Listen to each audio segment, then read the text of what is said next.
crashing into each other. Like it just feels really like hectic, you know? It does. I agree. Absolutely. I agree 100%. Indubitably. Laughing, crying emoji, okay 100. Hands, fire, 100. Josh doing that with like the meme text above. He's like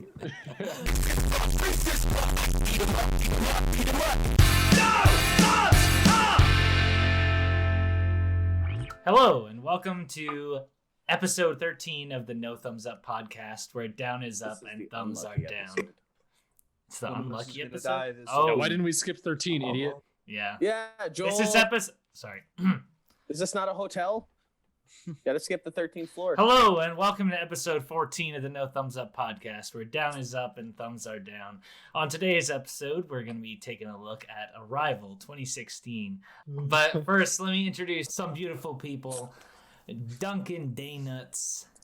Hey, that's a good one. Jerky Josh. Because my dick is shriveled up? Yeah, it's all dried out because you like basted it and left it in the sun. Yeah. That's what you do, right? At the beach in the winter, in January. Yeah. Slowa. Anyways. Slowa is kind of a classic. It's not an alliteration, but we're getting to that point. We're running out of words. My lady Marcel. And, as always, Spaghetti Joe. Fuck you, Joseph. My name is Joel, and I'll be your plotsman for today, so please sit down and get comfortable and hit that mother clucking like button, or aliens will ink on you and your future daughter will get a terrible, horrible, very bad, no good disease. Not now, I like that one. I like that one. If you like what we're doing here, then don't forget to hit that subscribe button and or to get more podcasts like this one, and hit that bell button so you don't miss a damn episode. How you guys doing today? Except Marcel, apparently. Nobody cares how he's doing. Yeah, we're hating on Marcel this time. Yeah, gotta switch it up. I brought this upon myself. That's okay. We gotta put somebody else. I did this. I put somebody else in horny jail today. I'm sorry. So, this was my movie. I just like switch over to Joseph, and all he sees is his head just like slowly bend across the screen and disappear. He wasn't lying. I'm gonna take how's everybody doing out of this, because nobody ever tells me how they're doing. We tried, but we keep getting interrupted every fucking time. Because we're all doing shitty, Joel. Fucking, what else do you want to hear, buddy? I'm doing great. But it's like, we're talking for half an hour before we start this podcast. We just gotta replace that thing in the script. Is all I'm saying. You just gotta start recording like as soon as we start the Zoom call, and then just work with what you got. Yeah, that's true. Oh, yeah, or we all have to stay muted until I go like 3, 2, 1. Or else you'll just hear like some off-branded shit. Okay, this was my movie this week, Arrival from 2016. I originally saw it in Lethbridge with Noah and Josh at the movie mill, the B-list cinema in Lethbridge. Hey, don't talk shit about the movie mill. No, I love the movie mill. I love the movie mill, but it's cheap. That bitch had a golf course. Come on. It's cheap, and it only shows. I'm sorry. Wait. There is a Little Caesars in the movie mill. Okay. There's a Little Caesars. There's a mini golf. What's it called? I think it was Glow in the Dark. They had frozen yogurt. Why are you talking shit about this place? This place sounds like heaven. I'm not talking shit about this place. It was awesome. You were clearly talking shit about this. Let me finish my point.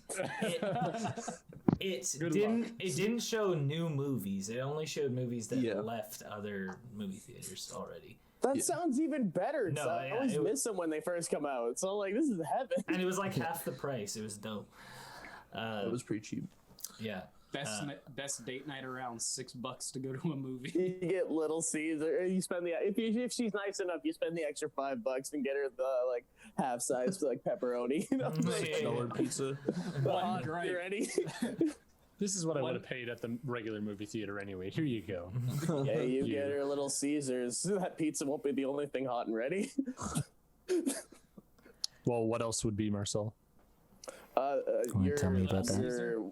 Your wallet, because you're probably gonna have to buy food afterwards, because Little Caesars portions are so small that like you ain't gonna be full. Yeah, no, I You ain't get going that. to be full. I could. You ain't going to be full. I got Okay. Thank you for that. If there is one gripe I do have with the movie mill, and please change this if you hear me, even though I don't live there anymore. I bought Little Caesars and went to go into the theater with it, and those motherfuckers confiscated my Little Caesars. That's fucked up. Bastards. What? How? That's sacrilege. Literally in the theater to buy it, but no, I can't take it into the theater. That's like having a messed Tim up. Hortons at like the part of the airport before security. Because then as soon Yeah. as you like get Tim Hortons, get through the line of security, they're like throw out your coffee. You're like, oh yeah, I guess. Yeah. Like, Yeah. Like that No, woman Dane, who shoved finish her that whole pizza. yeah, eat it, stand there and eat it in front of him. Like lock eyes with that guy and just like nah. It's just Okay, I'm gonna take your time with Force it. it Enjoy from you? every bite. I'm gonna cut us off here because we are not even at the plot yet. So Yeah, for real. yeah, so my experience was that was my first time seeing the movie, and I thought it was like brilliant after seeing it that time. I don't think I saw it again, or no, I think I made somebody else, maybe my parents watch it or something, but I hadn't seen it for a while. It's a little weird, Until- Joel. Okay. I don't know. I thought it was really good. I Watch watched. this movie. Watch the fucking movie. Do you like it? You like it, huh? The screen, Dad. Don't look at Mom. Don't look at This Mom. isn't Sega Super Mario. I see you reaching. Why are you reaching? Okay, yeah, but I really What's the liked point of it. Yeah, Clockwork Orange. Yeah. Eyes peeled. As I said when we were watching it, Amy Adams can do no wrong. Jeremy Renner. Oh, she's is just good in like it, the too. cutest. She's good. She's just innocent and like pure actor form. She was in the Muppets. Like she gets a clear. Yeah. Yeah. Okay, so a bit about the movie to preface. It was released January 2016, directed by Denis Villeneuve. Villeneuve. But it had a budget of 47 million and a box office of 203.4 million. That's pretty good. Ooh, that's a lot of money. Who you might, or whom I recognize from this movie, Amy Adams. Whomst I recognize from Amy Adams, Hard Eyes, Ooh Woo. She was in her last week's movie. Last week, Man of Steel. She was Lois Lane. She was in Enchanted, and like Marcel said, she was in the Muppets. Jeremy Renner is from Avengers, Bourne movies, and the Jeremy Renner app. Green Renner app. I look at it in the same way. Who was it who had honestly. a really good movie about a really good video about that? Was it like Drew Gooden Drew Gooden. Yeah. and Danny Gonzalez, I think. I think Cody Ko probably did as well. I don't know. I don't think Cody coded me on that. It's a pretty good app though. Yeah. Forrest Whitaker is also kind of a bigger character. There's like Is one. that Colonel Lazy Eyes? Yeah. Colonel Lazy Eye. That's my guy. I love him. He's in, like he's the only thing I remember him from is like this really crappy Wes Craven horror film from like the early 2000s where like all these kids were born on the same day and someone was a villain. But like I see him in so many things and he's Yeah. just Lazy He's in Eye. a lot. I see him in so many things, but the thing that always comes to mind is like that he was in like Rogue One for like 10 minutes. Yeah. And Yeah. then he he dies, right? yeah. Yeah. Damn, He great was part. also in he was in Species, I think, as well. He plays like a subway cop in Species. But He plays a lot of things in a lot of things. He just plays like just the guy. Like he's just kind of there. He Forrest doesn't really Whitaker do- is the he's guy. He does a good job. He does. He shows up. He gets his paycheck. He fucks off. Like Whoa, is that a string bean? That's what is Forrest Whitaker, and that's Jeremy say it. Renner, Jeremy Renner. and that's Amy Adams, and that's the big thing floating. That's the big bean. Yeah, The and big that's thing. The spoiled banana. the ground. This is what the poster looks like if you look it up exactly like this. Let me go look. Yeah, and I believe you and all, but I don't Honestly, believe if him. they ever make a sequel, they better contact you to do the art. Whoa, line for line accuracy. There we go. Dude, do you think they'd call the sequel Depart? oh, I see. The Departed The is Depart. actually this is a Depart. prequel to The The Departed. Departed is actually the sequel to The Arrival. It's a prequel, I guess. To get to our wheel this week, so every week we spin this wheel and see what we land on to what we're gonna review and watch next week. Dayne's movie this week is 21 and over. Care to tell us anything about that? Yes. Solid answer. Solid Is your daughter? Pain and gain, Noah. Yeah. It's about steroids, money, and like dirty business. Very Ooh, nice. my 3 favorite things. Baby Driver, Marcel. It's about a baby who drives. Very Better epic. be. Yeah. Pineapple Express. Better We treatment of pineapple. Hell yeah. Isle of Dogs. Claymation.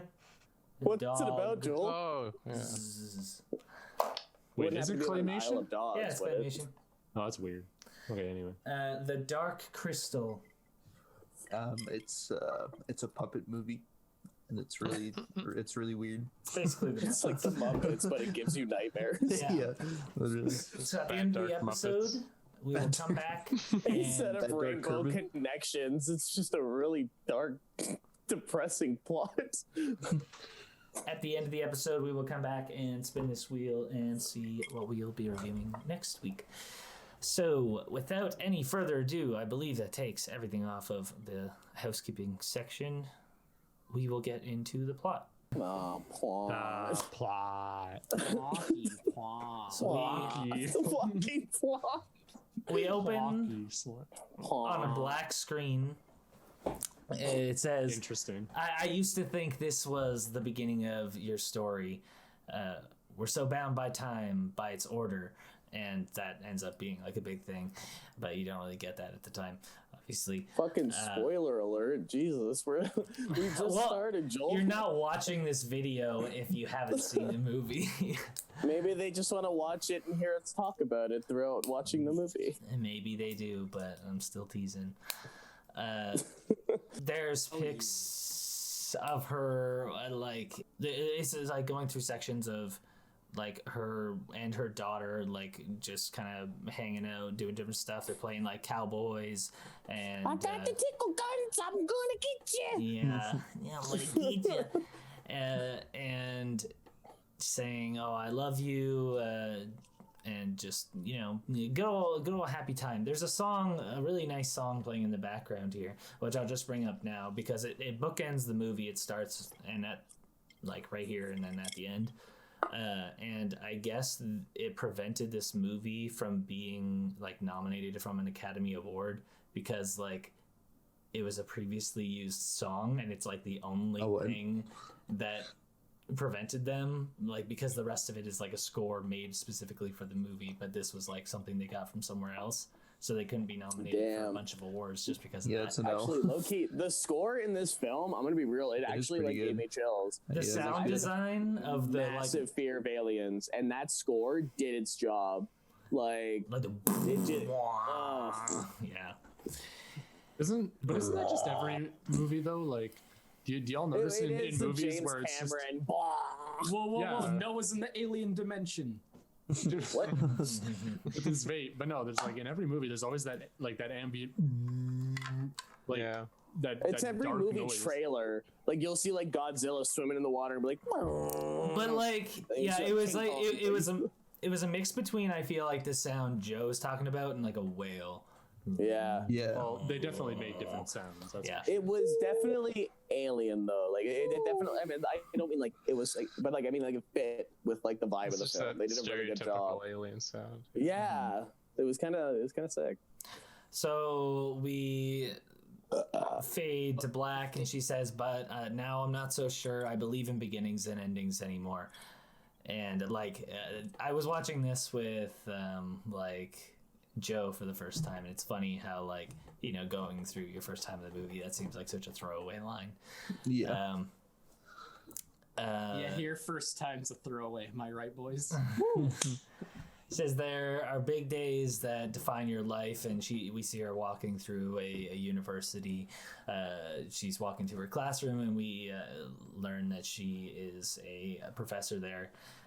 There's kind of a lot of stuff going on in the background here of like kind of people just in kind of a kerfuffle. We don't really know why yet. She gets into her classroom, she's setting up, and she realizes, wow, hey, there's like a lot of people missing from this class. She powers through anyway. She starts giving her lesson. And She's a real trooper. yeah. Looks up, sees 4 kids, and goes, "Well, they're gonna Here we learn go. today." Gonna learn today.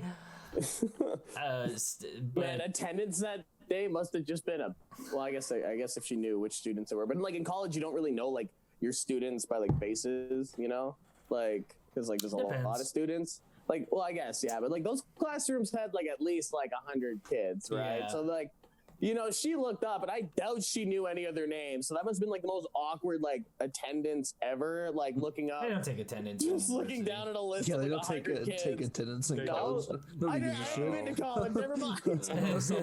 Some Nobody classes gives a do, shit. actually. They got your money. They don't give a shit. Yeah, Oh, it's like- fair those enough. big Man. I thought they would lectures, actually big like care lectures, a little so. more. Never mind. Anyways, so she doesn't get very far into her lesson before somebody's like phone goes off or something, and one of the kids asks her, "Hey, can you turn on the news to one of the news channels?" And she's just like, "Oh yeah, here. All of our classrooms are hooked up with satellite TV. Yeah, I'll turn on the Yeah. news." Yeah, and she turns it on. We don't see really what's happening. It's like the camera's focused on her, which is pretty cool. Like I love how I they hide really like that that throughout shot. like They the do. whole Hide it for a long beginning. time. Yeah. Yeah, Until they- it's- until she sees it. Like, yeah, Yeah. until she sees it. Yeah, or they I guess believe like Well, in because the person. movie's about her, right? Like she's like the main kind of like. It's not she's necessarily the main like character. first person. Well, no, I know that. Yeah, but I mean, like, know. like it's from her perspective, right? It's not necessarily like a third like omnipresent view. It's like her memories and shit throughout the entire film, right? Like the camera rarely, if at all, is ever not with her. I don't think it Yeah. is ever away from her. Oh, one thing to preface as well. This is based on a novella called "The Story of Your Life," and one difference in the novel, a novella. I don't really understand the difference. I think it's a difference of length, but there's 112 things that come to the Earth instead of 12, or it's like 140 or something. That would have been a lot harder to film. Yeah, and then there was 9 or it's like no, I think there's 9 or 12 or something that just landed in the United States. There's 104 days of summer. Which like, Summer vacation till school comes along, just that. well, which like at the end of the movie when he's like, "Oh, can I give you that as a fraction? Oh, it's 1/12. We need to work together." It's like I don't know how that resolves in the book if there's like 112 of them. It's Yeah. like, Yeah. anyways. So she Man, if 9 of those Actually, landed in the I can United kinda States, though, see. that would mean like 9 different like states in the United States would have to work together, and that would like I can kind of see be a how lot they of, could get it to like- work. yeah, then it becomes unrealistic because then separate Yeah. parts of the United States need to work States would together. have to work together. And that one they ain't gonna fucking That's happen. never gonna happen. You think California and Texas are gonna like get along? They would just have the government military take over all the operations. Pretty much. Well, So Just down there bringing gators on board. Then you'd have like a central like hub guy that like represented the states they all relayed their information to. The And president. everyone else would. Nah, the smart guy. Okay. Yeah. President wouldn't know like shit about that. No, of course. so this siren interrupts the classroom, and at this point, like that's the point where like you can feel like your stomach drop for me, where I'm just like, damn, that would be really scary being in that scenario. Yeah, it's like they do a you really just, like, good go job of home. like. I was sorry. I know both of you were kind of interrupting each other. Yeah, but I kinda I'm wanna gonna Josh- trump Josh- both of you. No, I'm just kidding. Josh, go. Got him. I want to hear what Josh is gonna say. I don't think guess, Josh had much of a long point. No, I just said, what do you do in that? Just like go home and like chill, like while that's just going on, like. Yeah. Hey mom, they sent like- us home. Why? I don't know. Some aliens or some shit. I'm gonna go play COD. Like, What I was saying when I was in the Discord Join call Discord. when you guys were watching this is like this really reminds me of like when COVID first started, because like at university it was like I don't know, it happened on like a Wednesday or something, or like yeah, I think it was like a Wednesday, and they were just like, oh, we don't know if there's going to be school tomorrow. Next morning, oh, there's no school tomorrow. And then the next morning it was like, oh, there's no school today. And then we waited the weekend, and by the end of Sunday, it was just like, oh, we never went back to school again. And I don't There's know. no school ever. Yeah, so that just kind of feels like this part. Anyways, everybody's leaving the university. She seems very calm about all of this. You get the kind of sense, like even how she's talking to her mom later, that she doesn't really get bothered by much.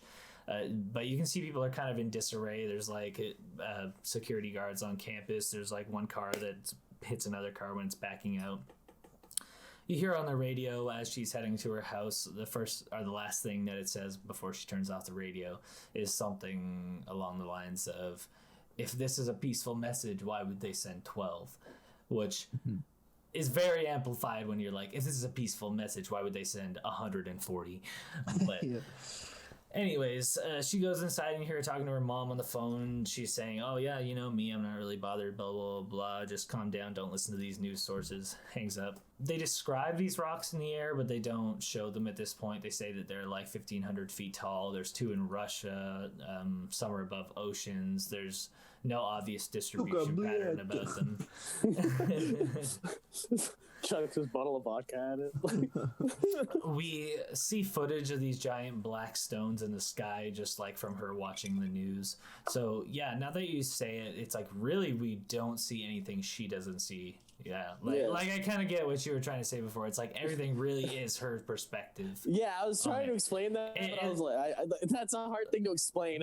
They're doing the thing where like the director's like really putting you in their shoes, and like when her mind is snapping between these places, like you are also as well. So she's walking into her job the next day, and she's just acting like nothing is wrong. She's literally like the only person in the university. Yeah, like why would you show up that day? Like fucking just stay home. you kind of get the sense like she doesn't really have much going on, which like you kind of fill in with the whole thing about her child.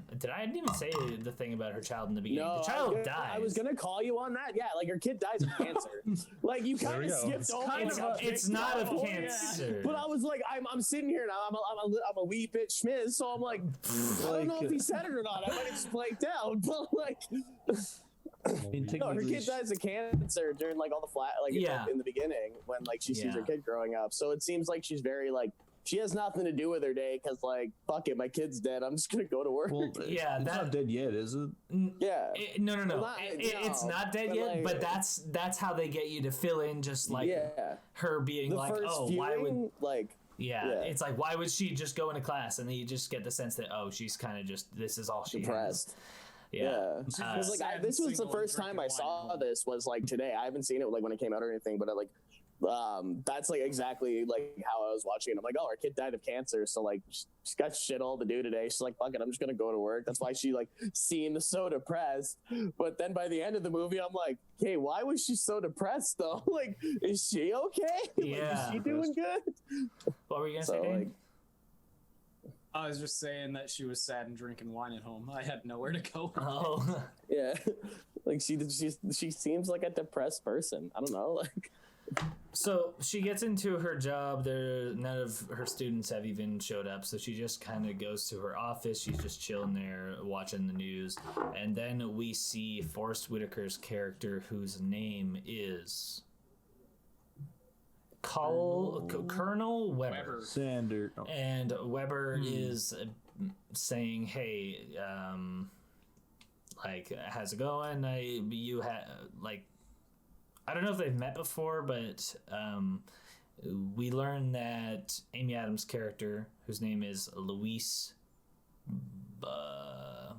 Banks. Louise looking sus. Yeah, Louise Banks. She had, in like a couple years ago or something, received a really high-level security clearance to help the military translate some messages because she's a linguist at the university. She's a linguine. She's a linguini. So she knows all sorts of different languages and stuff. Colonel Weber puts down this audio listening device, plays her this sound, and he's like, hey, does this mean anything to you? It's just like, Yeah, just absolute like nonsense. Nonsense. What is this? What does it mean? yeah, Yeah, yeah, we expect like an actual answer there. Like she would just look at it and be like, "Oh, he's saying hello." Like, Yeah. she's like, oh, how many are talking? Like, asking smart questions. And he's like, Do they yeah, have but what are mouths? they saying? Yeah. what do they want? Why are they here? Oh yeah, this is actually French. Yeah. Meanwhile, in France.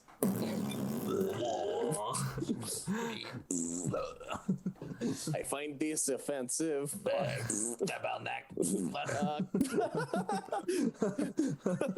Shit. Little do we know, in that one SpongeBob episode, they actually ended up in the French neighborhood. Bad, call it. Qu'est-ce que tu fais ici? There's this funny line between Luis and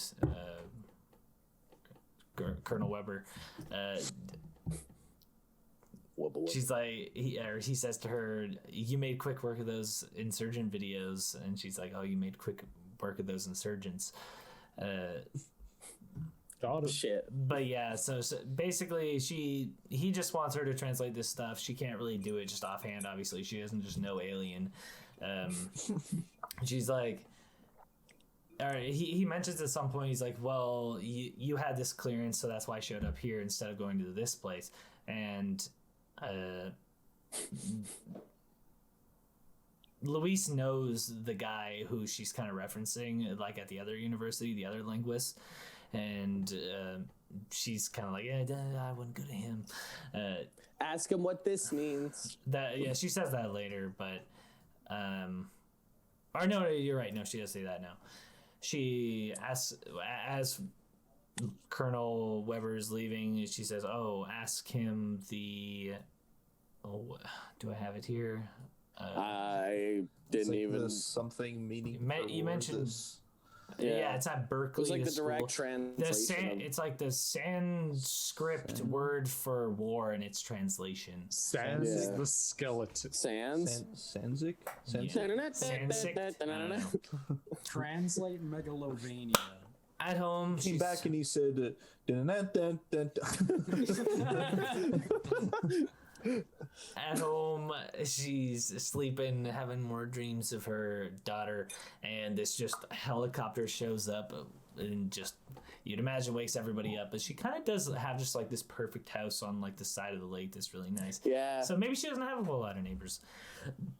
He said, Forrest Whitaker's character comes to the door and he says, he said it meant an argument. What do you say it means?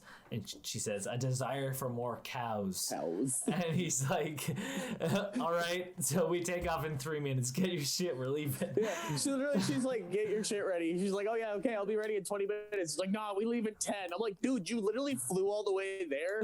If she takes an extra 10 minutes, what are you gonna do, leave without her? Yeah. Show up to like the base, like, where is she? I don't know, she took too long. We had to go. Like, And when he was in her office earlier, he's like, oh, I know what you're trying to do. You're just trying to go to Montana. You want to see The Rock. I can't do this. No, then I got to fly everybody shows to up Montana. like the same day. Yeah. Anyway, so she hate that. she gets in this heli.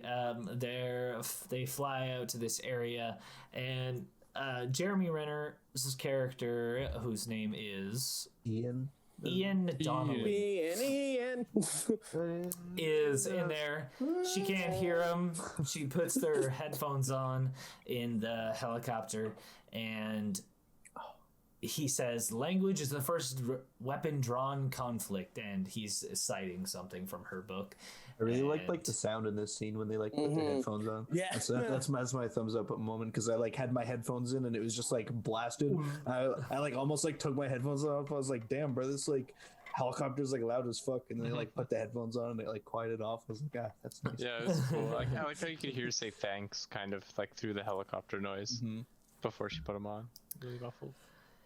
Yeah, The sound design in this film is really beautiful. I find they did a really good job. Like even like in the beginning scenes, like how like the sound like with like the aliens and stuff, but like just even like when she's meeting them and everything, they do a really good job of installing like a lot of fear, like anxiety. I find like the sound design in the beginning is very like anxious. Like when everybody's like crashing into each other, like it just feels really like hectic. You know? It does. Like, I agree. Absolutely. I Yeah. agree. 100%. Just Indubitably. laughing, crying emoji. Okay, hands, 100. fire, 100. Josh doing that with like meme text above is like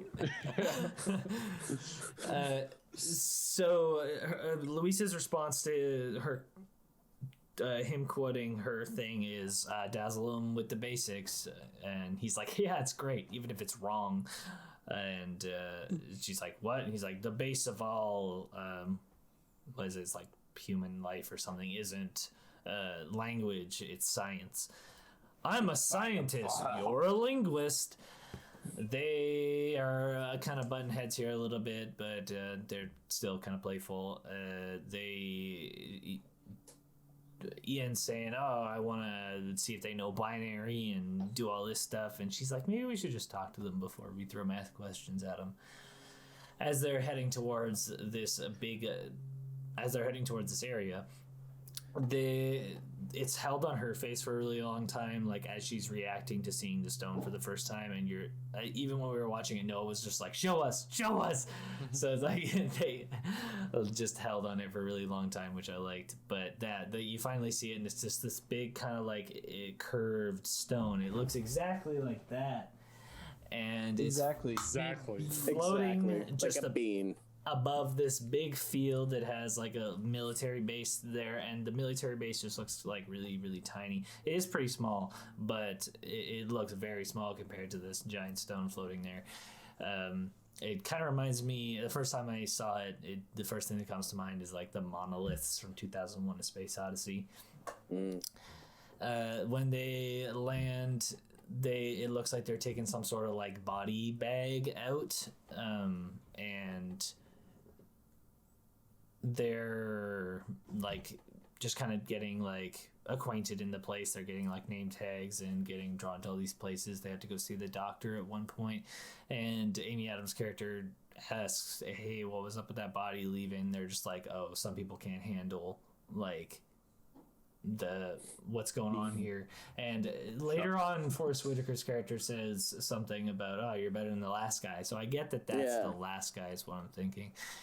Yeah, basically, I'm pretty sure he just died of like shock. I don't think honest. I don't know if he died. I don't think he died, no. Yeah, but No. I don't know. But anyway, she's in the medical bay. They're just getting asked a bunch of questions. None of it's all that pertinent, but they're talking about, so in the background you hear something about, oh, at this time the gravity shifts and then it closes for 18 hours. And it's like, oh, is that for us or is that for them? And they're saying, no, I think that's for us. They need to circulate the O2, blah, blah, blah. And they're like, what? That doesn't take that long. And Ian speaks up and he's like, well, no, like you would need that long to regulate the atmosphere in there so we could live or whatever. He's introduced, Colonel Weber is introducing kind of everybody to each other. They're all putting on are they putting on their suits at this point? I think they are. They're like hazmat suits. And they're saying that there's these glass walls, you won't be able to touch the aliens. They're driving on these jeeps out to the big monolith in the sky. She's breathing really heavy at this point. You get the sense that she's really kind of panicking about this, as anyone would be. Yeah, but she does it for the entire time, and I'll be honest, it was a bit much.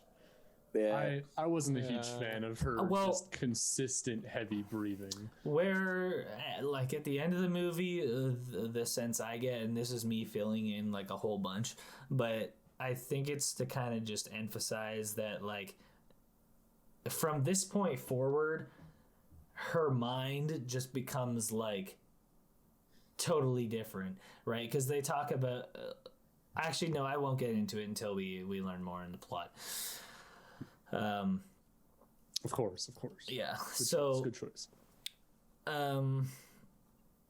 Yeah, so they're driving out to this thing, and The green hazmat suits are looking kind of sus. yeah, this thing is just dwarfs the little like cars driving up to it. They get on this crane thing, and it takes them up. to a certain point, and there's this close shot of somebody's like iPhone wristband, and it's going like and starts flipping all the different ways. It like doesn't know which way is up, and then they stop, and they're like, "Well, what do we do now?" There's just like a big hole in the middle of this thing to get into the middle. And I guess at first, this is one of the facts I read, that they like had the design of the spaceship for a long time before the movie, but then they couldn't like think of a realistic way for like the humans to be able to go in and out of it easily until eventually one of them figured out the whole gravity shifting thing, which was, I don't know. Did they like tell them about that before they went into the ship? No. No, the dude just tosses a glow what bastards? They're like, all right, this is what you're dealing That's with. probably my thumbs up moment. That's my thumbs down That's moment. pretty cool. Just not telling them. I still not telling them That's part, my yeah, thumbs but down. just like the whole like change of shift of gravity inside of that, like Oh, yeah, with how, sorry, with you how forgot to gravity tell me. works, like that's kind of crazy. Yeah. Like they just have a planetary force of gravity in that tiny thing. It doesn't attract everything else, just in this. It's mentioned once before, but it's not told to them. Okay. So they stop, and one of the guys has a glow stick. He like shakes it, cracks it, or whatever, and then throws it up in the air. It goes however far, and then falls to the one side of the wall. So you can see, gravity shifts up there. So they go up a bit higher, and they get out of the thing. It takes some people a bit longer than others, but they eventually get up and inside. The room they are communicating in is basically one big rectangle room. Wait, but before we get there, did anybody else notice like the faces on the people as they were like floating up? Did it look weird to anybody else? I feel like the like face tracking in their suits when they were like floating up, they just looked super like off and weird. I don't know. In the scene later on when Luis goes by herself up there and her hair is all floating in like the whiteness. At her face, I think like they recorded somebody underwater and then put her face onto that thing, and you can kind of tell there. Yeah. So like they might have done something similar right here. Because like when they're like, there's like three of them off in the distance, and their faces are on like black suits, and you can like, I don't know, it just doesn't look. It just looks weird. Yeah, I didn't notice offhand, but Yeah, it does. I understand there's not a lot of light and stuff in the area, and that the faces would look kind of weird, but they kind of did just look, I don't know, too floaty. Yeah. But so yeah, they get into this room. It's a big rectangle, and at one end of it, there's this big glass wall. They have a bunch of technology in there, as well as a canary in a cage, which is kind of a throwback to when they used to take canaries into like mines. Yeah, to like, I don't know, test oxygen or something. I don't know what happens when the oxygen gets low. Does the canary just die? I think it just dies. Yeah. Oh, okay. So yeah, they want her to try and start communicating with it. birds have very fragile lungs. You know that? You can't even have a bird in the same room as you when you put on hairspray because it'll die. Really? Oh. Yeah. Well, I guess that makes sense. One of them asks, "So what happens now?" Somebody says, "They arrive." Title of the movie. That happens, and they show up, and there's like these two kind of octopus-looking creatures, septopus. Heptopod, actually. Septopus. 5, Joel. Hepta. No, 7. Oh, 7. My Wait. Roman numeral. 5 is penta, you fuck. Yeah. I play League of Legends. Yeah, I get pentas. Well, There's some screeching, and then a close-up on her face, and then we see them in the showers, and I think she just fainted in there.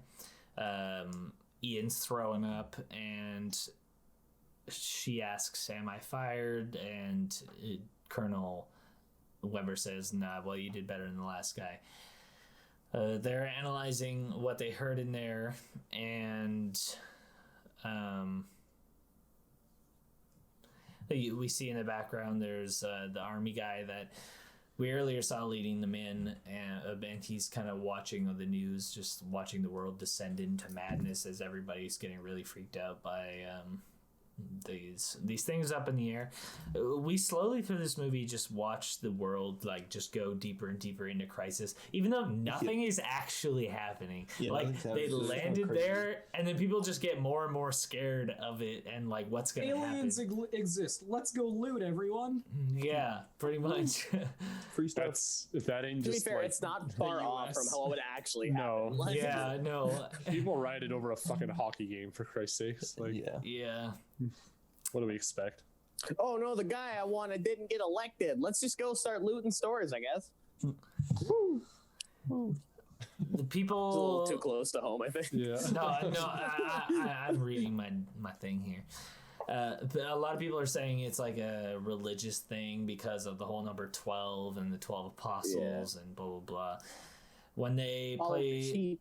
the audio back, are like they're talking to some of their correspondents from other countries, and they're saying like, "Oh, what do you do when you guys go in there?" And they're like, "Oh, well, we tried playing some of their sounds back to them, and they give us some sounds back. We have nothing." She's bringing something to write on the next time they go in, because she's like, well, what if they don't have like a verbal language? What if it's just all like, symbols and stuff? When they're inside the chamber, she writes some human words. She said just like Luis. She's trying to introduce. Or no, so I think she says human. I think she says human as this person. Human. Human. We get some like close-ups on the bird right now, and it looks like it's going like hecka fast. And I don't know if that's just me, but it just looked like that. Just aping out. The handy octo dudes, Abbott and Costello. they don't have names yet. Come up and they each put out one of their circles for the first time. They like put their each tentacle opens up into like a big like Starfish. Starfish pretty much, and spews this ink which turns into these circles. And so I guess this is where I'll get into it, but the circles are their language, which will be more explained later, but it's kind of like they're telling their whole thought at once. And the way he explains it is as if you would have to be able to write your sentence from both ends and meet in the middle and know exactly how long your sentence would be and how much each letter would fill up and stuff like that. The way I like to think about it is like it's as if your thoughts just came all at once. So if like you just stamped your head and that was the whole sentence and it just went in, and like rather than like going your words one by one, it's just like bam, there's the whole sentence. If but you yeah, had a be whole like if we just- sentence and then just decided that it was a tribal tattoo. yeah, that's it. It decided it was some barbed wire around your wrist. That's what it looks like. It's a fucking sick. Yeah. See this shit? Around See your, this shit? on your bicep and See your that? tricep. That means warrior. She puts like human up there, and they give her some circles. They're back in the showers. After this, they don't really get much farther than that, and Colonel Weber is just like, is this really the right approach? Like, teaching them how to read and write? Like, don't we just want to speak to them? Won't that take longer? And she's like, no. Like, in Australia, when like whoever first landed there, they met the native people, and they wanted to know, like, they came across a kangaroo and they wanted to know what it was, so they asked them, hey, what's that? And the other people said kangaroo. It wasn't until much later that they learned that kangaroo means I don't know. So like she's saying like, we don't want to miscommunicate with them is what she's trying to get across. And he's like, okay, fine, I can tell my higher ups that, but like we got to get moving on stuff. You need to give me like You got to get your vocabulary list. Don't forget your homework. Give me that vocab list. Like, why does he need a list of words? I guess they need to be approved because they don't want to teach them the wrong words or something. Anyways, They it's a montage of people studying stuff around the camp, and they're talking about General Chang. He doesn't want to like communicate with them in China, I think it is. It's like they have one that's like China. above the China. ocean. It basically, since they're kind of a superpower, there's a bunch of nations that will follow whatever he does. So he's a big power. It's like Russia and like I want to. China. I don't. It's Sudan, Russia, and China. That's it. Yeah. So she gets her list of words together and shows it to Colonel Weber, and he's like, these are kindergarten words. Why are we going to do this? And she makes this whole demonstration of on the whiteboard. What's your purpose? Like, we need, what's your purpose here is where she wants to get. But she's like, well, they don't understand what a question is. They need to know that, like, a question needs an answer. They need to know, like, when I say like who they are. Which your is proper, because when I mean what is your purpose, I don't mean you specifically. Yeah. Because like why did you like go all of alien you come to Earth? Yeah. So they're up there in the cave again, and they're like, is that the human one again? They're like, oh, I don't know. It looks like the same, but it has a little curl in the end. Maybe it has a question mark or something. I don't know. It's just like, I gotta take off my uniform. I don't know. This ain't working for me. I gotta switch things up. She starts walking towards the screen. One of the army guys tries to stop her at this point, but she's like, "Nah, look, I'm fine. It's okay." Low-key, this is my thumbs down moment, because like she would have been quarantined for the rest of the time if she was there, because literally they wouldn't have just said, oh yeah, screw it. It's like, nah, you literally just you and Ian both just exposed yourselves to like unknown substances. I'm sorry, but you're gone. Like it's like you could start a pandemic if it's just something undetectable. Literally. Yeah. Pandemic? Like nah, That's how COVID arrived. Yeah. Yeah. So The Arrival's a prequel to 2020. She goes up, and technically yes, but she goes up and touches the glass, and it kind of does the same. She's like, oh, now that's a proper introduction. She writes her name on the board, and she's like, Luis, that's me. She points back to Ian. She's like, do you want to introduce yourself? And he starts stripping the stuff off, and he's like, screw it.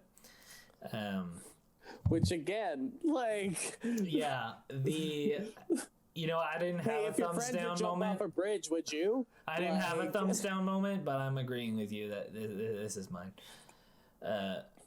Same thing, but Mama warned me about this shit. This is peer pressure. That was just in the back of my head the whole time. The whole just like contamination shit. Like Marcel said, they just wouldn't stand for it. It's like, well, yeah, you're locked up now. Yeah. Next thing you know, we got 28 days later. It turns out that like, the atmosphere was exposed with the toxic gas, and now we have COVID. So like, thanks, fucking Louise and Ian. The one of the army guys in the background's like, oh, the doctor's taking off his suit too. Permission to abort, and they're like, no, continue the session. Which like, you know what? It's like they've already have their suits off. They're already fucked. Yeah, just continue. Yeah, exactly. Not gonna change anything. And so Ian writes his name, and they each spray a circle, and they're like, whoa, is this their names? So what do we call them? And he says, I'm thinking Abed and Costello. And Bob. Abed and Costello, which let me bring up the fact real quick, because it's quite a little thing here. About what? Abbott and Costello. Bud Abbott and Luke Costello. So yeah, I'm sure you have the same thing up right now, Josh. But Abbott and Costello were comedians, and they had this. I've just watched Abbott and Costello as a kid. Oh, I didn't know who they were. But they have this whole routine, and I'm just going to read this verbatim what it says here. It says, who's on first? And then they say, what's on second? I don't know. I don't know was on third several times, and Costello doesn't understand, as his questions of which player is on which base are taken as true or false statements. needing affirmation or correction. So basically, he's taking like statements as questions. So Abbott and Costello have this whole thing about saying, "No, who's on first? I'm not talking. I'm not asking what's the guy's on first." And he's like, "What's on second? I don't know." And so basically, Abbott and Costello is that's why their names are that, is because they. That's can't really cool. I like correctly. that. I didn't know That's that. a good, I didn't know yeah, that. I didn't know that either. That's pretty good. Pretty neat. And another little fact about this is in Italy, because apparently Abbott and Costello aren't a big thing there. Also, some reference earlier where they reference to this music band that ties together all. Okay, never mind. I'll get to that later. They played a band in like every single one or whatever Yeah. they played. They had a hit album in every single of the places where the 12 things landed. Yeah. So Abbott and Costello were actually Tom and Jerry in Italy, because they don't have some tie to Abbott and Costello. And yeah, instead of whatever band they use, they say Pink Floyd in Italy. Yeah, so they're getting out of the truck again, and she stops before they go to the shower, and she seems to be having a flashback again about her daughter, and Which, then- like, get over it. Your kid died of cancer. It happens. it like, didn't happen. not yet. So. At the Hey, doctor's. man, do you think future scars still hurt as much? Like, if you know they're gonna happen, you know? Like, does that make it any easier? I don't know. I don't know.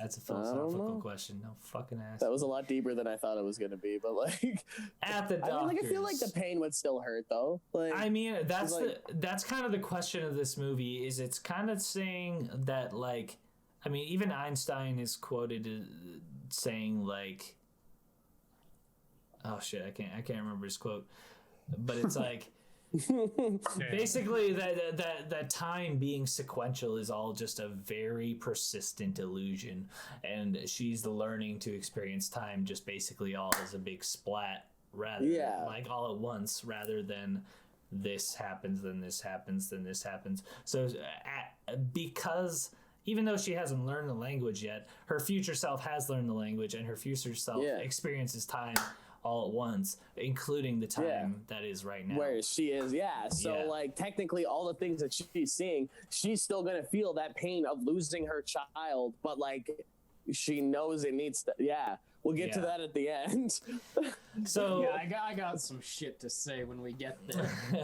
This is some. so she's at the doctor's because she took off her hazmat suit.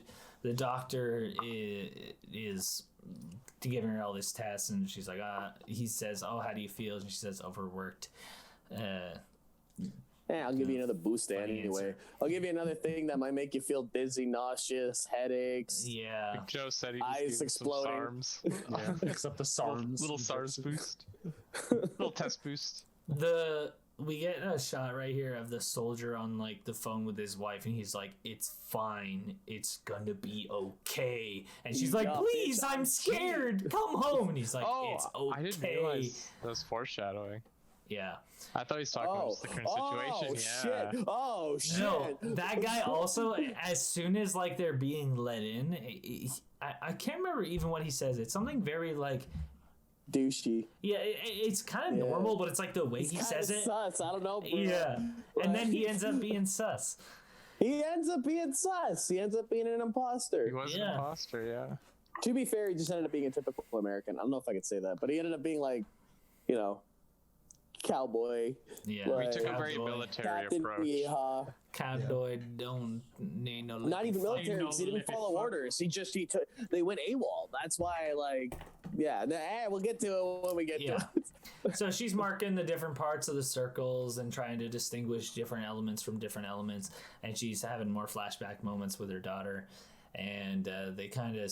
Wouldn't they be flash forward moments? They are. I'm kind of trying to slightly hold the illusion because they I are. feel like we've broken that at this point. But to us, the illusion. to us, they're because of the implication. The implication. Fuck off. Yeah. So, but the way they show them, it is really much like a lot.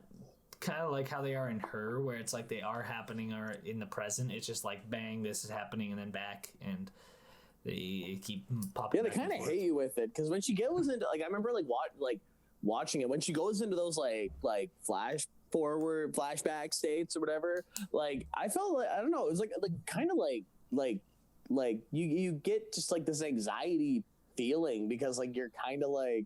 I mean, you already know right? she's dead at this point.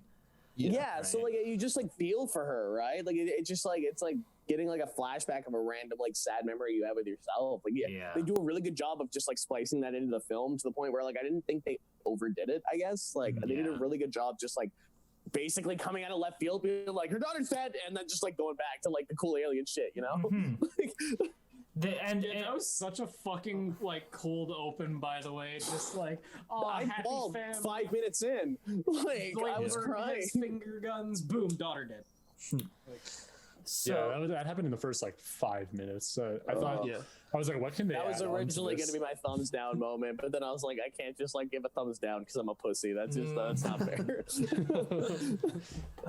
So we get a brief break from her perspective to hear a little bit from Ian and his kind of like almost like monologue about the heptapods. I love this part though because like.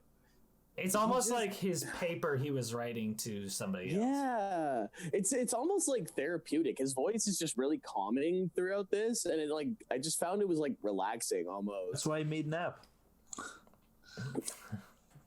I don't really know about his.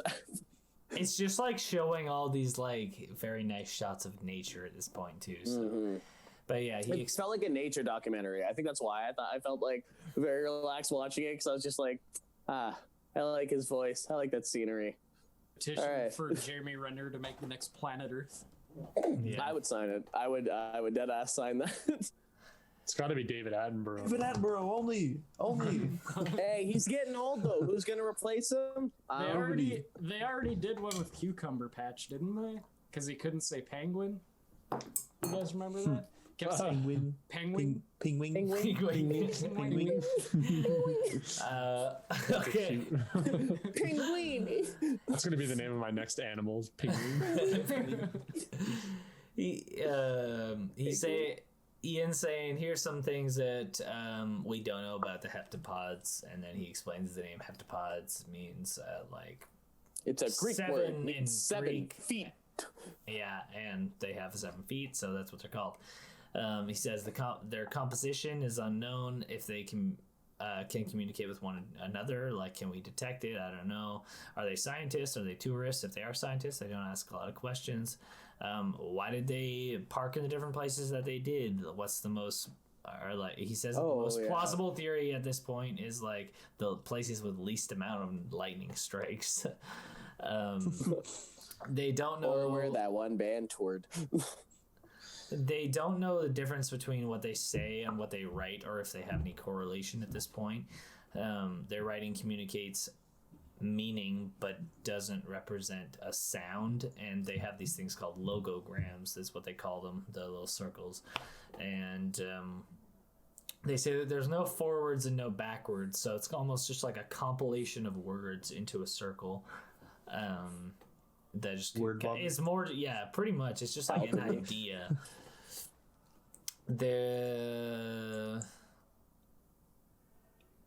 He's saying, he's like, well, like if this is how they write, is this also how they think? And at one point they also have a point where Ian is saying that there's this theory that when you learn a new language, because like you think in your head in English, like when you learn a new language, it rewires your brain so that you can kind of think in different ways. And that's kind of the concept behind her, like once she learns the language, that's what gives her the space-time continuum brain. Maybe that's why I turned into an asshole. I learned French as a kid. Shit, that explains a lot. Oh, we already discussed this. The French talk like... Anyways. Good. Sweet. Asshole. Facts. And this is where he says the thing about the writing the sentence from both sides to the middle. Out of the truck, Amy says that. Or no, sorry, wait. What does she say?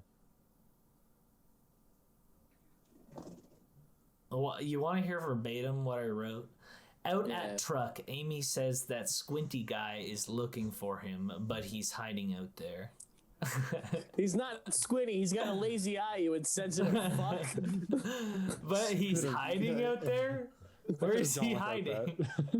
I He's don't hiding know. by the truck. Well, it's like it's Jeremy, like, or Ian, I guess, that's hiding by the truck. I don't know. He was flirting. He was making a joke. He was just out there reading his book, and then she was like, "Oh, like Colonel Colonel wants Lazy to Eye's see looking you." for you," and he's just like, "That's why I'm hiding out." He's flirting. Yeah. Oh, okay. No, I just couldn't remember what I meant by what I wrote. Okay. Squinty eye looking for him. Yeah, Ian says to her, "You approach language like a mathematician." They're kind of, flirting a little bit. I'll take that as a compliment. And they're saying, "Oh, I think everything that happens out here comes down to the two of us." And he's like, "Well, have you seen who we're working with?" We see... I mean, shit, the guy that's in charge can only see like half of what we see. Or I guess 75% of what we see. Ian later is watching special coverage of all these like riots and all this stuff. And there's a lot of people complaining about how governments are responding to the aliens. And just... everything's just in disarray, and we're just watching it just crumble. At her desk, she's studying more of these symbols, and she's having more flashes of her daughter. This is where we get the picture of, I had to make a TV show at school. This is called Mommy and Daddy Talk to Animals. She's like, it's okay to be sad about Daddy being gone. She's like, no, I'm not sad. It's just a cartoon, Mom. Jesus Christ, God. Yeah. You Always bring this shit up. bitch. She is really like... I'm gonna be real. Every one of those scenes like hit me to my gut because like I went into this like fresh, so I honest to God thought she was dead like from the beginning, right? Because like even when she first meets Ian, there's like a bit of resentment. So throughout the whole film, I'm like, this bitch lost a kid. That sucks. Like the way they show it in the beginning, that was horrid. And then when you get to like even like every time you get to anything involving like her kid, I'm just like, ooh. But is it better that she died or that she hasn't even died yet? I don't know, because then at the end I realized what happened and I cried even harder because then I'm like, this bitch is going. Yeah, I'll talk about it at the end. But that's just kind of like being... But how this movie is, it's kind of just being like me starting to cry right now, just being like, Marcel's gonna die someday. But that's how I am. I cry like that. I'll be like sitting there and I'll be Well, I didn't know it was fuck, still I'm gonna Joel all my Dane's friends birthday. are gonna die. this Like, like I'll be like, oh, like my cat's gonna die one day, even though like she's perfectly alive right now, and then I'll just cry. But like, that might be the manicism. But still, like every time like these scenes came on, I found they did a good job of just like kind of just Applebee's. digging in that knife of like, yeah, her daughter's fucking dead. Feel bad about it, you know. This is when Ian is saying the whole thing about learning a language can rewire your brain. And they're talking Make about you that go theory. cuckoo. And he says, Oh. I'm curious, are you dreaming in their language? And she says, yeah, I've I had a few dreams, but like whatever. I don't think it makes me unfit to do this job. And it turns around, it's just the fucking thing in the corner of her room, and you're just like, That was a Yeah, weird that fucking actually cut. got me. That Yeah, got me. I'll same. be real. Like that was. They have a lot of like horror elements in this film, and like that was definitely like a really good like hear me jump out. scare in a non-horror film. Hear me out. Normalize jump scares in non-horror movies. No, next thing you know, we're gonna be watching like Paddington 3. And it's just be like, Joel fucking. Looks like that dude off Star fucking Trek. RoboCop. Yeah, he looks like RoboCop. Next thing we know, we're gonna be watching like the next Mickey Mouse Clubhouse episode, and there's gonna be a fucking jump It's just scare. gonna be like Mickey Mouse, like, oh, let's go inside my clubhouse, and they walk inside with a camera, and he's standing there with an axe, like breathing heavily, puts it bloodshot down, like, eyes. oh, let's go color. I don't know, like Mickey Mouse is nowadays, but still. Let's go color. Let's fucking do it again. Guilty. Okay. So yeah, the big thing isn't actually in her room. It's revealed she was just sleeping. Hot That's a dog, hot nightmare. dog, hot daddy dog. Okay, but yeah, she was just Shit. she was just having a nightmare, but she was kind of dreaming in their language because she's dreaming about them. I don't know. Anyways, How does that dance go? You do feet, but you're like standing like Hot this. dog, hot nigga. I don't know how that dance goes. Man, I it's been remember so long this since one. I've seen that fucking meme. Oh, yeah. Classic. okay. Wait, how old is that meme? Like, is that like a couple years old now? Which Is that like a meme? 2018 meme? The fucking like hot diggity dog meme, like the meme we're talking about. Like, how old is that meme? It's It more depends just the on how old TV Mickey show, Mouse but Clubhouse I would is. say probably maybe Like Is 2018? Isn't Mickey 7 Mouse years. Clubhouse like really old? Well, no, I know, but Say it came in like 8 a years. TikTok. It was like a dance TikTok Oh, that I had no thing. idea. Yeah. Oh. Wow, Mickey Mouse Clubhouse fucking premiered in 2006. Whoa. It didn't seem like it was that long ago, honestly, because I remember That's being way too old to 14 watch it. years- 15 years ago. So Holy that's fuck. anyway about the movie. Yeah. Please. So yeah, I was so curious. she wakes up and Colonel Weber. Sander. Oh, I have to think about it every time. Lazy Eye, Colonel Lazy Colonel Eye. Weber's at their door, and he's like, "Yo, do you know Mandarin?" She takes him. Yeah. He takes her Sure, to I'll have an orange. to this tent where there's like a recording of General Chang saying a bunch of stuff, and he wants her to translate it, and he's saying that a bunch of countries are wanting to mobilize, and this is where we learn that China's been communicating to the Heptopods in the form of mahjong, and she's saying that this is a problem because then they're teaching them the language in the form of like Winning and losing. winning and like- losing, and everything Yeah. being a competition. And they have the analogy of like, well, if all I ever gave you was a hammer, everything would be nails. He's like, well, we gotta ask the big question soon, like, why are they here? In the Septipod lounge, she has a program on her iPad at this point where she just goes like, ding, ding, ding, ding, ding, ding, ding, I want to say these words, and it just like makes a little circle and pew, throws it out. And That's kind of sick, though. Honestly, like that It is pretty cool. was That's awesome. when you got that Like, it military funding money. Yeah, no honestly. shit. They came up with that app pretty fucking quick. Like, What's that, there's, like- one scene? They're like looking over, like kind of circling certain things. And the next part, she's like, "Yeah, I can speak to them fluently." Like, she can even I noticed like when they like put their hand on like responded, she could understand what they mean without looking or like having to translate it because she's like looked at their like language so much. So it's kind of like really interesting to see that like at that point she's already starting to understand like how they Well, it's They been do a the- month, right? Which is Yeah. pretty impressive in itself for learning like a language or at least the basics in a month. yeah.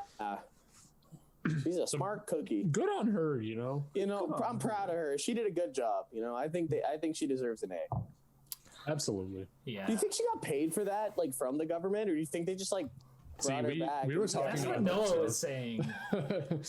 Like, that, did she get money from that? Probably, but she they probably didn't got a focus lot on- more in therapeutic compensation. Yeah. Yeah, Because- because you're gonna need to go see a therapist after you talk to aliens. Who did he talk to but that? Yeah, like go, like all right, I can see the future, but it hasn't. I talked to happened yet. aliens Like, and I saw the future. My daughter is dead but unborn. Yeah, they just turn you away. No therapist would take you. They think you're insane. No. He's dead and alive at the same time. I don't know what's going on, man. All You'd be right, sent to let's Pinocchio. medicate You have no idea the Straight shit up I've Pinocchio. seen. Oh God, her daughter is dead, alive, and unborn at the same time. Okay. Anyways, fuck. What was the last thing I said? Jesus, I'm a little turnt. Oh yeah, Something about it was the thing about the nails. So yeah, they're in the Heptapod lounge. So they were nailing. She has the iPad. They were thing. nailing in the Heptopod lounge.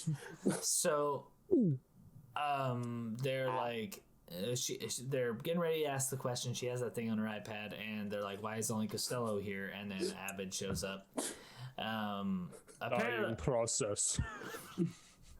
well, the other thing that this tells you is that for some reason they can tell them apart.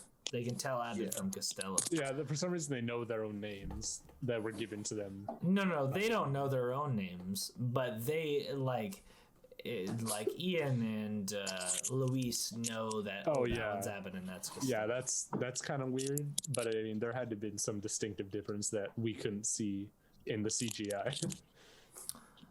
Yeah. And again, I mean, after they've been there for a month, they must have picked up some kind of like, Yeah. must be something slightly different on the skin. of Abbott's one got a or lisp.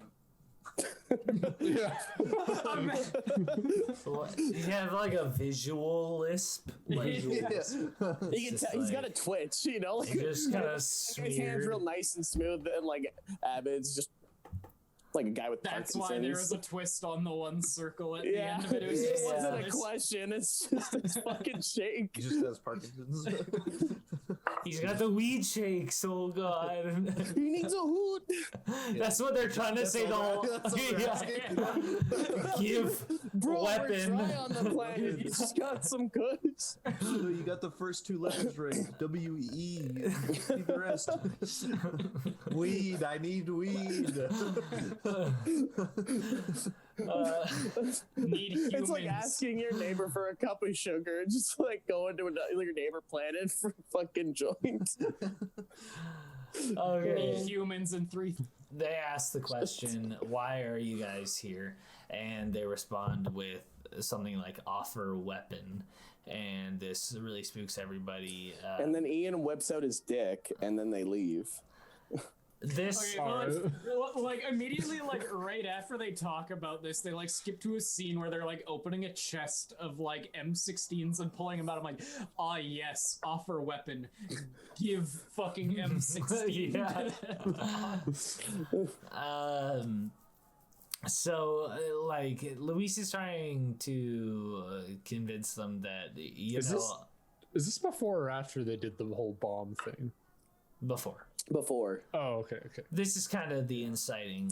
Because the factor. bomb thing happens during interview 36, part 2. Yeah, I know when it happens, but like This is I didn't know we interview were at that point. 36. Yeah. Oh, I Part just, two. Fuck. okay, I didn't realize they were naming them. So They just say it when they go in. Just- They're like, yeah, this is that part one part. 37. Yeah, it's just. I thought it was a very clever quip, so it just stuck. and I guess you could calculate how much time they've been there because they have like what 2 hours to go in, 18 hours between Yeah. everything, and times 37 or whatever. But anyways, 36 and a half. so Luis is trying to convince them that like yeah, they did say offer weapon, but they really might not know what they're saying. Like they really like they just don't understand our language good enough. So she's like, well, we have to go back in, and this guy's like, well, it's more complicated than that. This really just like army, I don't even know, just like the business army douche that's been here this whole time. It's just like, well, But it's no, not I'm that. pretty sure we're gonna go fight him. But like, we gotta see. Yeah, he's like, well, it's not that simple. And she's like, how is it not that simple? And well, you see, we can't talk to China, and China kind of wants to fight them. And then if we don't fight them, China's going to be mad at us. And you know how Russia gets, so it might be a whole ordeal. So, like, it's aliens mad at me than China. and he's like, well, maybe. What's the difference? He's like, well, maybe the aliens are just trying to turn us against each other. And she's like, we have literally no proof of that. And he's like, oh, yeah? Read a history book. It's just like, I was sitting there, I'm like, that's fucking human history, though. These aliens don't apply to that. yeah. How many fucking times aliens have tried to turn us against ourselves? Yeah. Like, You should know this by now. Every goddamn day. Have you ever seen Independence Day? Watch a movie.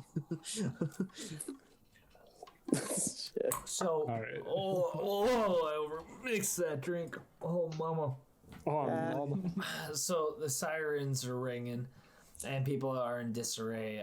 China and Russia are going off the grid. They don't want to talk to anybody anymore. They stopped cooperating. They got spooked for some reason, and we don't really know at this point. Did somebody just fall behind me? Yeah, the arrival thing just like shifted. I normally when that happens behind me, I expect my cat to be in here, but I was like, the door's been closed. Oh, this Oh, your apartment's fucking haunted, bro. It could be. So because China and Russia kind of went silent, a lot of other countries are following suit. So basically, they have contact with nobody at this point. You're welcome. At this point, the business dude, I don't know what his name is, but he's like, she's trying to like talk to the people before they get disconnected, and he's like, oh yeah, you want to talk to them? Find out what this message means. And she was like, literally in the last scene was like, oh, we should go back in there so we can actually find out what they were trying to talk about. Find out what this means. No, you can't go back in there. It's like, if there's a you thumbs find down out what person, this means it's him. without going back in there. Yeah. Big old Sorry, yeah. guys. Shittiest Man of the Year award. He kind of reminds me of, well, not exactly of this guy, but the dad from Matilda. Danny DeVito. Yeah, but like, just his character. What are you doing reading? Why are you reading? You're not smart enough to read, you dumb bitch. She's reading like physics, like 30, and she's like 5, and he's like, you stupid cunt, why are you fucking reading? What the fuck's wrong with you now? Me and Joe watched Matilda like an unruly amount of times. I fucking love Matilda. Robots, it's such a good movie. Shark Tank. Robots. Those I three. remember watching Robots with you, Joseph. You for some reason, you ended up like the first time I watched that was with you. It's so good. It is. I remember. Okay, I just want to talk about this for a sec. This is totally unrelated. I remember this one. Feeling. This one night always sticks with me. I had this sleepover at Joe's house, and they were having some sort of like Naruto marathon on YTV because it was like Saturday or something, and I was sleeping over. We each went into our pantry. We got our bag of chips. We got our soda or whatever. And Joseph special. And on the Family Channel, channel 32, YTV is 23. Yeah. Fuck. They were debuting High School Musical 2, and I was like adamant to Joe. I was like, this is the debut of the movie. Like, the first one was famous. We gotta see it. And so, like, growing up with 2 older sisters does because the Family Channel had less commercials, we ended up watching way more of High School Musical 2 than Naruto, and I felt so bad. I still think about it. Man, honestly though, like I think like we all have like a good Joseph House memory, because I remember I don't remember how old we were, but I remember we played Sonic Rings of Fire or whatever, the fucking Wii game, like so late. We played till like fucking 4 a.m, just like the same. The Secret Rings. Yeah, fuck, that was a good game. Oh, it was so much fun. On New Year's in Joe's basement. playing Yep, Guitar Hero 3 with the controller because we didn't have 2 guitars. Yes, and then we got to Fuck, one by that was a struggle. Metallica, and it was just too hard. we tried it for like 3 fucking It was hours. terrible. Oh fuck. Good time. Anyway. Anyways. The movie. Yeah. So, the sirens start ringing. People are in. Oh yeah, wait. We already went through that. Oh yeah. So they start talking about re-entering a session. They've never re-entered a session before. You never And, re-enter a sesh once you leave the sesh. It's just awkward. So they want to go back in, and Renner's like, Sorry. yeah, no, like, it'll probably be fine. But we see at this point that like dick army dude and his friends are just like, the aliens are gonna turn on us, man. We gotta bomb them. So they try and Well, yeah, put a they're bomb watching up like in a there. fucking podcast. Who's that guy that like turned the freaking frogs gate? What's that guy's name again? Alex Alex Jones. Jones. Yeah. It's literally like an Yes. Alex Jones knockoff. He's just like, these aliens are here to fucking kill us. We gotta go against them. And he just like looks over at his army buddy, and then they just plant like a ton of C4 in the building. Fluoride in our water. That took like a minute to like really get like that spark going, and then they're just like, yeah, no, we need to go in. They're like, nah, it's cool, you don't need to go in, you shouldn't go in right now. And they're like, no, I think we should. And like they gave an honest effort, but like the Yeah. guy's just like, yeah, fuck it, let him in. Yeah. It's like you have every like. Even as like your fake persona, as not somebody who's trying to bomb the aliens, at this point you have every authority to be like, no, I'm not allowing you to go in there. Yeah. You're not Like, allowed to go but in right now. he's just like, no, like Colonel. I can't say it. Colonel. Colonel. I always try to like say it like how it's Think of spelled. popcorn. Colonel. Colonel's orders. Like you can just like say like Colonel's orders. You can't go in, but Yeah. they're just like, no, we're gonna go in. It's cool. And they're just like, nah, like you can't go in. They're just like, nah, it's all right. It's like 2 minutes, 5 minutes. Like give me 5 minutes. No. Like we'll bargain like 5 minutes in there, and we'll come right back out. No. No argument. One of the army men specifically says, no, let them go in. So Yeah. it's like, he knows. So he was just like, I have the authority to pretty much say, no, you can't. But he's like, fucking Yeah. You I know, don't like these guys. yeah. I know this it's one of those plot armor things, but like, who let them get the C4? Yeah, true. They're Get all walk this up, C4. like, hey, we need 18 tons of C4. Can we like? And they're just like, oh yeah, like what do you use it for? Oh, we're like another thing down. Like it's about like 2 miles that way. Oh, okay. And something so highly monitored too. Like they would have seen them go to this Yeah, ship, no, go but he up saw the like a scissor bunch of lift, dudes like Yeah. throwing C4 in the back of the truck, like. And the thing is like, later on in the movie, they sneak out to this thing, and the whole military base is like, oh shit, they're going in. They all like enclose in on them. It's like, did nobody care when the other people just went in and up and planted the bomb and down? No, they like, do say like, why isn't there anybody in there with them? And that's why they catch it.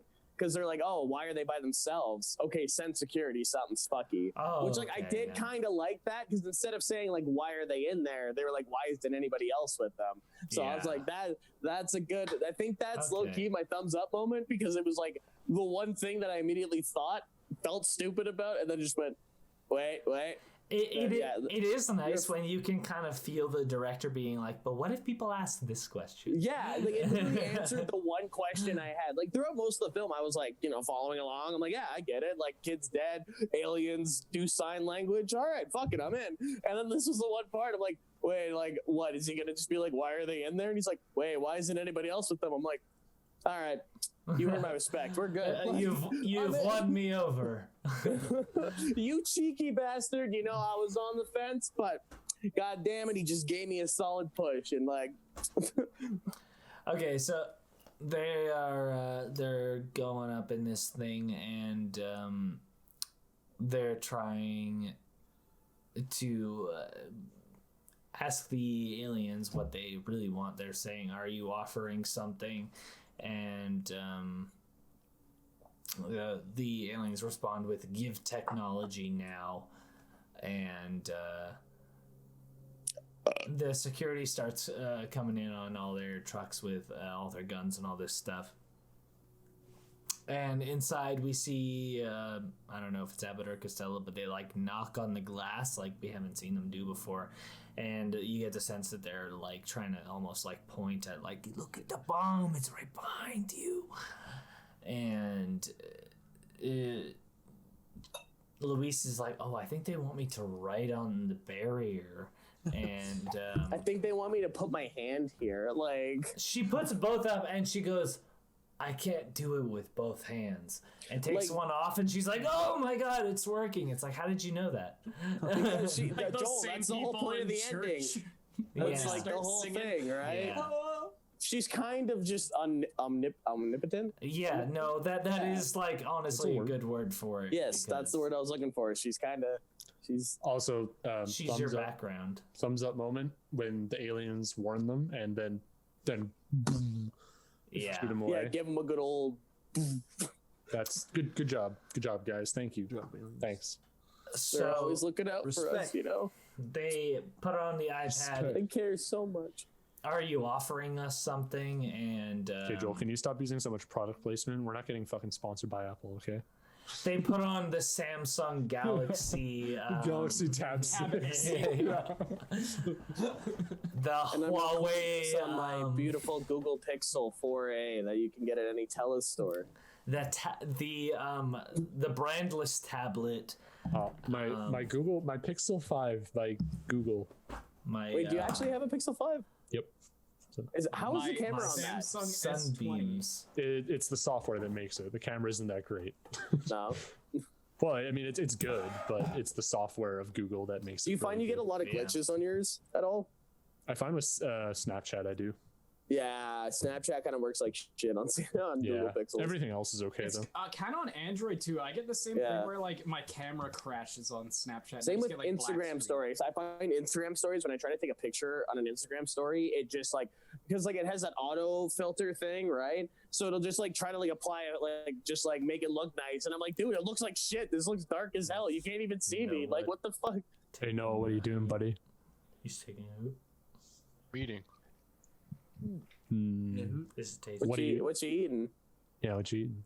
What you eating, buddy? Yeah, What kind of food? What kind of food? What's your meal? Yeah, what's your meal? Show us your meal, bro. I'm not telling you now that you asked. Why? Let's see. Why? I No wanna know meal? what Is you're it eating. tasty? No Is meal. Potatoes? Is You it- got potatoes on that some- plate? Some vegan No sushi. meal. Are there any Show meal. potatoes? I'm You not got technically. potatoes? Why don't you give us a little ASMR? That's not food, Noah. That's just No. a fucking vape. Is this gonna be the intro? What's gonna be now that Noah's being a little bitch about it? This is gonna be really unsatisfying if Noah doesn't ever show the food. Yeah. So she takes her one hand off and she starts drawing the circles, and she's it starts kind of just feeling through it and can start communicating in these circles to the thing, the heptapods.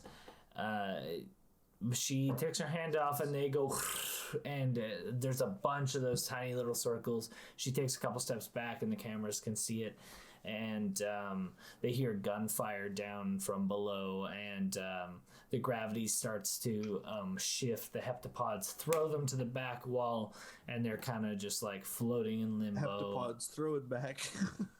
And we go to black.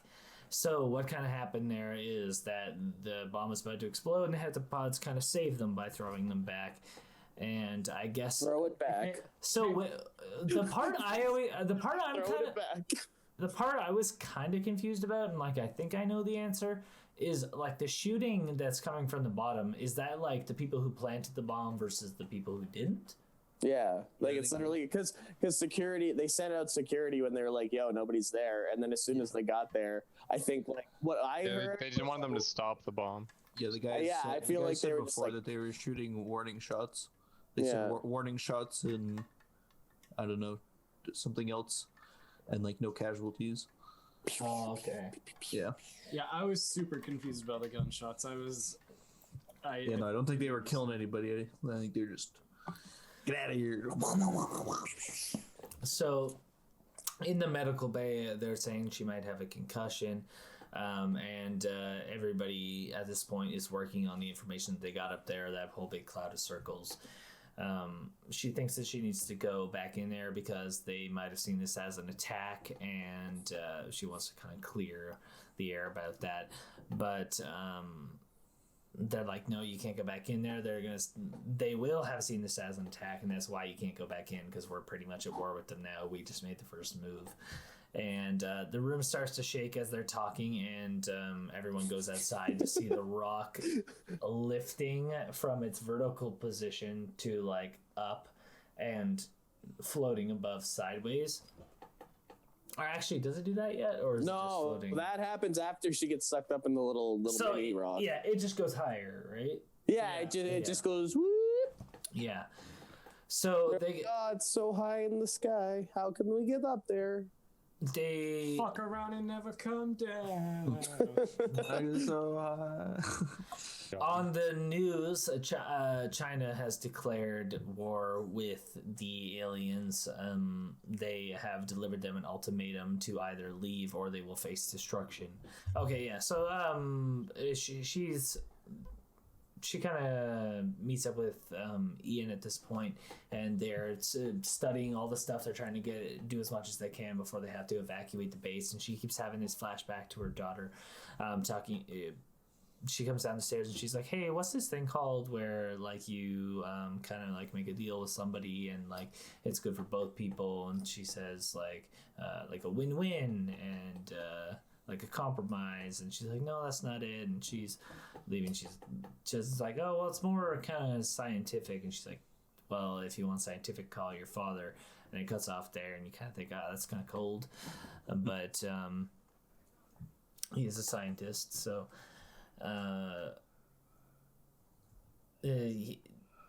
Ian's saying, well, it can't be random, like all the like dispersion of all these like different letters and all that. After she wakes up from kind of her visions here, he's like, well, I think it's time to crack open that bottle you've been hiding. She's just like, wait, what? Did you make some sort of discovery? And he is saying like, I've been spending so long looking at like the black, I haven't been looking at like the white spaces in between, and I like measured the space in between it, and it's equal to decimal point, which converts into 1/12. So he's assuming that each of the places were given 1/12 of the information. They can work together and form the entire vocabulary of what will soon become the universal language. So they're trying to communicate to the higher ups what's going on, and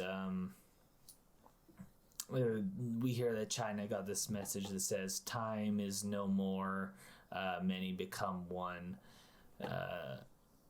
which makes a lot of sense once you know what's going on, but sounds pretty ominous without any context. Yeah. There's this clip that is revealed in which Russia executes one of their own like translators for like kind of hearing something he shouldn't, and they're saying communism. We like this is 1/12 of the puzzle. We need to share with each other so that we can solve whatever this is that's going on. And Ian says, yeah, it's a non-zero sum gain, which is the word that the daughter is looking for. Which is a big word for that girl, anyway. Yeah, or a big phrase with meaning. I don't know. Oh yeah, shoot that one. I don't know why I couldn't think of that. My grade 6 spelling bee. I just couldn't. When in the spelling bee, they give you a fucking phrase. Yeah. It's like, oh right, fucking wave particle duality. Turns out this is just like an actually like commonly well-known thing, and we're just all retarded. We went to public school. We did. We went to a Tasman public school. That's like fuck. Yo, shout out to Parkdale. Oh, right. Shout out. Parkdale Elementary. What up? Yeah, right, Noah? Yo, Yeah. A squad. Yo, Queenie. What up? What's going on? Anyway. She starts having visions about like her getting into like this capsule type thing that comes from the big the big floating rock in the sky. The big rock. And that the chamber. Oh, well, yeah. Okay, so this is where my notes end. So yeah, like I'm saying, you might have told me a bit. So she does. After she gets this vision, she goes and pursues it, kind of by walking outside as they're all like talking, and like she just like dips. She's just like like doesn't say a word. Yeah, she doesn't say anything. She's just gone, and then like Ian like looks around and he's like, "Oh shit, she's gone." And then he's just standing there with binoculars as she like runs. They're like she drives up to the rock, doesn't she? No, she just like walks up there and it like sends a little pod down. Like she gets in and just like takes her back up. Like I love when she gets in the pod, it just like starts gassing her out. Like, literally. I like it because it's when my friends get into my car. The sound design of it is really good. Because it almost sounds like she's faking choking, which is kind of what's going on. Because she just thinks she's drowning because it's like almost like thick smoky air or something, but really she can breathe in there, and so she eventually. She's a faker, a mother faker. I can't remember if it's Abbott or Costello that comes up, but one of them is gone, and she says like, "Oh, what's going on?" Yeah, she's like, "Where's Abbott? Where's Abbott?" Yeah, it's just hey, like Abbott! death process. Yeah, anybody's seen the show, but that's what he says.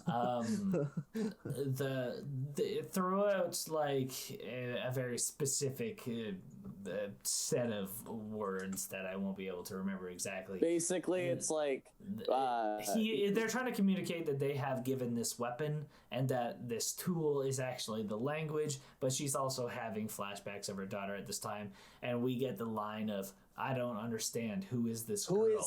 Who's this kid?" And you're like, what? Because you thought it was flashbacks the whole time just because they showed you that thing first. So you, in your human mind, is like, oh, I should place that thing first because it was shown to me first. But that's not how they perceive things. Basically, what they say is your daughter's going to die of a rare disease, but like through your daughter's death, they're going to be able to like find the cure for this rare disease, and that's when we're coming back. I don't know that they say they're finding the cure. That's what I got out of it. I don't think they say the way she does everything. That's what I got out of it. The way I understood it was like she knows the outcome, but she's still going through with the journey. Yeah. Like, why have a kid then if you know your kid's gonna die of cancer? She asked that question at the end. Yeah. So if you knew the outcome, or you knew like your entire life was gonna be, would you change anything? Yeah. And that was kind of like she's like, do I have permission? Man, I honest to God thought her kid was like the cure. Like I thought that whole ending had like no. Like I was like, yeah, it's kind of like, you know, her kid, like they're making the ultimate sacrifice, and that's why like, you know, no. She's I'm fucking dead. Ah, shit. All right. Well, like the kid dies for nothing. How does that feel? You know. Yeah. So. Shit. Yeah, so she finds out basically that learning this language, like they were saying before, kind of rewires your brain so that you don't experience time sequentially. You kind of just experience time as just a whole. And so she's kind of, as she's slowly becoming more, I guess, comfortable with that fact, she's seeing more and more of the future, and that includes clips of, you know, her and her daughter, but also her at this like gala. She ends up going, she gets sent like back down, and she's saying like the army comes to come get her, and Ian's like getting her back in the Jeep, and she's saying like, oh, I know why my the Jeep, it's a Ford truck, whatever. Yeah, you said Jeep this entire interview. It's a white Ford F-150, Joel, you dumb fucking idiots. Do you not know a fucking 2017 Ford F-150 when you see it? This movie came out in 2016. No, Yeah. that's like You when he think they got saw brand new trucks for that? he they saw got, like, like the year before, a fucking couple years. 2004 like Hyundai when it crashed in the beginning of the movie when those two vehicles like collided into each other when she was Oh, in the yeah. parking lot. I said a That- Fiat. he's like what a no, I think he said Mini Cooper or something. No, I said Like, Fiat. Oh yeah, Yeah, he okay, said yeah. Fiat. So that's what you get when you drive a Fiat. And I'm like, that's not a That's Fiat. not that hard. It's okay, Joel. Honest to God, I sold cars for 2 years and I still know dick all about cars. Okay. It's all Okay, good. but also, okay, on the actual topic, why the fuck would you just say that's why I know why my husband left me? Yeah. Out of all of this shit she just learned, Yeah. that's what she goes with. Well, like Is that's like that- at the end. She's like gets a hug from me and like Ian, and she's just like, "Oh, I forgot how it felt to hold you." And I'm like, "How would he not creepy. just hear this?" And just be Yeah, like, I'm that was- sorry, what the that was fuck my just thumbs came out of your down. mouth? That was I mean, I thought it was a little more creepy. That's your He's thumbs just down, like, Noah? want to make Yeah. a baby, like. Well, that was. I when mean, they were they're married. they're It like was like- married. Yeah, that's kind of like a hot thing. Like I Oh, guess. I when you're thought married. that was. Oh, I thought that was like, oh, let's back in the past procreate. when they were like just. No, oh, that was when No. they were future in the house together. man, okay, dead ass. okay, that makes it a lot less creepy than I thought it was now. So they get all into the thing. They get back to the base camp, and Ugh.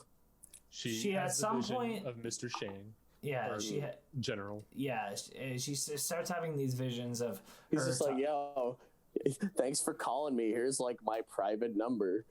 yeah, and he's Pulls like, up this gold ass phone. Yeah, like what a pimpin' phone. It's like solid gold. He's like, I think low-key was just like, I don't think he actually knew about the future shit. I think he was just trying to flex on his phone at the party. And what like, he says, I don't claim to know how your brain works, but blah blah blah blah, and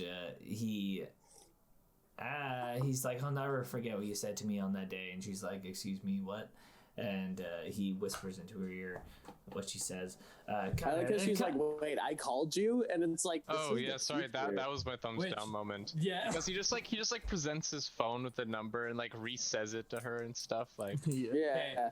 This is also my thumbs down moment, and this is what like drove me wild about this movie, because it's like, okay, I understand the whole you don't see time sequentially now, it's just a splat, but if her future self didn't know that her past self had done this, how would like she wouldn't have remembered that. So for me, it's like time hadn't moved that way. It's almost like in the Adventures when it like deviates into another timeline. But that's the thing. Time's What? just a splat. Time That- means the time means nothing. That's probably what is they're a bunch trying to of say. timelines. Yeah, that's exactly. be But the if it would've- multiverse if it- theory, if it would've- right? If it would have happened in the past, then her future self in that moment would have known about it in the remembered it. past. Honestly, if she would have experienced it. I'm gonna already, be right? real. When they added the time travel aspect, it took me out a bit because, like, I don't know, time travel's really hard to get like properly. Like, there's That's very what I- few films that can do it cleanly with no like, not a lot of questions asked. You know, Yeah, like, that's what I'm getting at. Like maybe I'm wording Yeah. it poorly, but if her no, I if her get what you're past saying. if her past self would have done these things, then her future self should be able to recall it, even though time doesn't happen sequentially. I see. Yeah. You got some to interject, Joel. So like because obviously they could never show you everything as a splat, right? Because like they can never just show you all the frames at the same time. They show you clips which still go from front to back. And to me, how it seemed is like in that it was almost like her consciousness, like, to me, I think of like a Premiere file of like, you know, it's this clip, then this clip, then this clip. It was like, Oh, yeah. she was just there, and then for a second she was just in the future with General Chang. She was just like, Yeah. oh, hey, what's going on right now? Because technically, the way we see Yeah. the film is a linear timeline, so all the interjections do like it's almost like she is just living them in that moment because she just Yeah. like seems like AFK, right? Yeah. To me, it almost just came Shit. across as like the plot convenience of like, oh, this is how it was solved, more than Yeah. Yeah. And Definitely, though. it It does. it did also kind of feel like a cheat that we hadn't seen forward to this moment before. Time travel's always kind of like the cheat, though, you know, like it's always like, oh, how can these be explained? Time travel. But I like how they kind of did that with the daughter, though. Like it kind of, the way the film like progresses, so I feel like the time travel was more for like the shock value of like her kid having cancer. The shock value comes from you thinking the order of this movie is linear and it actually being switched up. But yeah, so she steals this phone from the military, and she obtains from her future self like General Chang's phone number, and sneaks off, and the army realizes, hey, somebody's making an outgoing call from one of these phones. We need to track her down. Someone's calling China. Yeah. Where they at? They spread out and they find her. She's like in like the showers or something like that. She's locked in this very small room, and Ian comes and finds her from the back, and she's speaking Mandarin to General Chang, and she asks Ian to buy her a couple seconds or minutes or whatever. And she kind of reaches out one last time to the future and hears this phrase that General Chang. It was his wife's dying last phrase. Yeah, which she repeats to him, and that calls him off from. Wait, you're not gonna like say it like word for word, Joel? What the fuck? Like that's an important moment in the film. No Nazi. I'm not even gonna attempt to go further. Waku Suzuki Toriaki.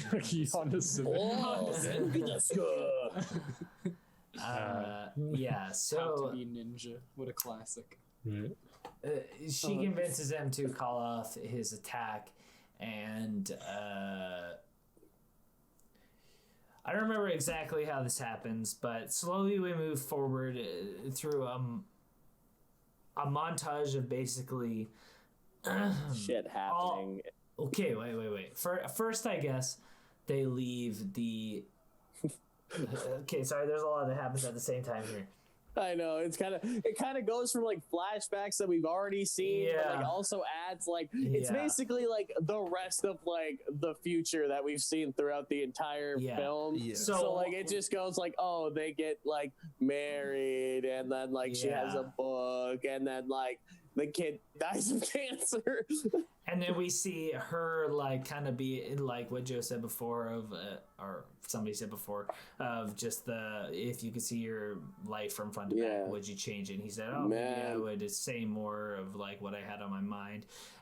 We see that Ian actually with the child, so we know that it hits his child. One thing that hits during those scenes, I don't mean to cut you off, but like the way that she hugs him, like the way that she hugs him and the kid, there's like a couple seconds of her with a blank stare of just pure pain of knowing that like her kid's gonna die of like a rare disease and she can't stop it, and like those couple like just like of that blank face, I don't know why that shit just killed, and I think that's why like I ended up crying at the end too. Like the movie got me at like right at the beginning and the very end. It's like those blank stares. I'm like, it's like knowing your fate, but just going like, yeah, fuck it, I can't change it, so let's survive. Like, and like, oh yeah, okay.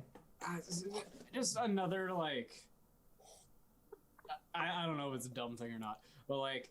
Another thing of if you can see your future, you could make an action to change your future almost, could you not? Or does the future always have the same outcome no matter what? They didn't describe what kind of like timeline they were dealing with. If they were dealing with the multiverse timeline theory, or if it was the inevitable timeline theory where no matter what you do, your future's set in stone, and like every chain of event to like try to change it. And like kind of, you know, like it's the same thing.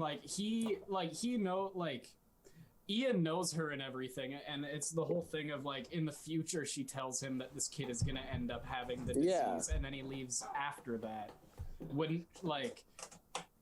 So what if she told him? Like, I thought the same thing. What if she told him like right off the bat? Yeah. As soon as she found out, she was like, "Listen, we're gonna get married, have a kid. The kid's gonna die of cancer, and you're gonna leave me as soon as like I tell you that I know the kid's gonna die of cancer." Like he'd just be like, "Okay, we're gonna go see the doctor, and we're gonna get your head checked out." Like. Looks like Joe's good. If you've watched My Hero Academia, you know the future can be changed. Thank you. That is all. I do want to say, Good like, point, good point. not to be crass, but what Joe said earlier is just like, even if you just hit it from a different position that night, like, Change something. yeah, like a different Switch it up a sperm. bit, man. Yeah, like a different sperm would have hit the egg, and it might have not happened the same way, you know. Prophecy set in stone. That's what I'm saying. It actually could have changed it, but Or you could just, I don't know, like become a surrogate, like, and just like maybe like or a have sex on a different night. or like just not have sex at all and adopt one of the many children in foster care. That's a good one too. Okay, Mr. Wholesome. What are you talking about? I got 12 already. Anyways, okay. So we also what else is going on this time? We see so the world we see slowly kind of all the people with follow China's suit and share their information with the rest of the people, and they slowly put this puzzle together to put their language together. And it does lead to that future that we saw of Luis going ahead to write the book of the universal language and to teach the universal language 18 months later, to end up at that gala and talk to General Chang about all that stuff. What? Shang. Oh, is it Shang? Oh, with an S. Okay, sorry. You racist. I've said it wrong so many times. I've then, said it okay. wrong. I've said Chang. I thought it was Chang. And Chang Jeep, you know. is We there just gotta like anything change else? every I time think we said that's- Chang Yeah, to like it's Shang, Hyundai. and it's just gonna sound like we gotta say it once and have it really monotone. And every time we say Chang, you just gotta replace it with Shang. with like the text to speech. Yeah, and then Shang. Shang. Gene just rapping. Shang. Yeah, it was so awesome when like Shang went and did this thing. Like, Unless I'm missing anything, I think that's pretty much kid it. dies of There's- cancer. Aliens fucked up. There- You want to make a baby? Yeah. Let's make a baby. The aliens like snap out of existence. Yeah, they Oh, literally just like okay. That was fuck my this thumbs shit. up moment. Is the effect when they like kind of turn up and Yeah. just like go away. Man, it's just that- done really when they're well. breaking the atmosphere, like, and you can just see like all the like clouds and shit. Oh, Yeah. that was so sick. And the thing Dude. is it's also a really slow effect. So it's just a lot harder to hide shit in that. And, Oh, like, it that's was but it so still looks nice. really good. A lot of Yeah. the camera shots in this were like fucking off the wall. Like I remember like even the beginning, like the like camera scene where like she's in the class and like it just shows like her class and how empty it is, but like they linger so much in this. In Yeah. that last scene, they really use that, and like I know exactly what you mean with like the special effects because they linger on that, and it's so like it's beautiful almost. Yeah. You know? The first scene when you first see like the alien artifact thing with like the clouds rolling over the mountain, and Mhm. That was a cool really, look. really nice. Mm-hmm. I didn't understand it. I'll be honest. Like the clouds, why they were rolling over. Obviously, we talked about it. Might have been on a mountain or something. Man, and it was high up. maybe a ton Some- of like The big massive low objects nimbus. entering Earth's atmosphere at the same time is gonna like fuck up the weather pattern. The director Possible. the director described like this movie, like he said he wanted it to have the style of like, this is a really kind of obscure thing, but like kind of emulating like a kid on a bus ride on a rainy Tuesday, just kind of daydreaming out the window on just like a gloomy Tuesday. It's what it said. So it's just kind of trying to emulate that style, so that kind of is some of the fogginess and some of Yeah. that color of the gray and the dark blue. But yeah, I mean, I don't know scientifically why there would be just all that fog there on it. But yeah, Uh, very good visuals. Yeah. So that's our movie. I'm gonna say we just power through to the end and give our final thoughts here.